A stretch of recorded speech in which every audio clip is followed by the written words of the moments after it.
ನಮಸ್ತೆ ವೀಕ್ಷಕರೇ, ನಿಮ್ಮ ಮನೆಯಲ್ಲಿ ಈ ವಸ್ತುಗಳು ಇದ್ರೆ ವೀಕ್ಷಕರೇ, ಹಣದ ಕೊರತೆ ಅನ್ನೋದು ಇರೋದಿಲ್ಲ.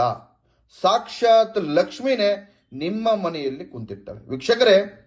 ಇವತ್ತೇ ಹೋಗಿ ಗ್ರಂಥಿ ಅಂಗಡಿಯಲ್ಲಿ ಈ ವಸ್ತುಗಳು ಸಿಗ್ತವೆ. ನಿಮ್ಮ ಮನೆಗೆ ತಗೋಬನ್ನಿ. ನಿಮ್ಮ ಮನೆಯಲ್ಲಿ ಆಗುವಂತ ಆರ್ಥಿಕ ಸಮಸ್ಯೆಗಳು ವೀಕ್ಷಕರೇ, ಎಷ್ಟು ದುಡಿದ್ರೂ ಕೈಗೆ ₹1 ಹತ್ತಾ ಇಲ್ಲ, ಸಾಲ ಮೇಲೆ ಸಾಲ ಆಗ್ತಾ ಇದೆ ಅಂದ್ರೆ ಈಗಲೇ ಹೋಗಿ ವೀಕ್ಷಕರೇ, ವಿಡಿಯೋದಲ್ಲಿ ಕಾಣಿಸ್ತಾ ಇದೆ ಕವಡೆಗಳು, ಗೋಮೂತಿ ಚಕ್ರ ವೀಕ್ಷಕರೇ, ಕಮಲ ಬೀಜ ಆಯ್ತಾ, ₹5 ಕಾಯಿನು ವೀಕ್ಷಕರೇ.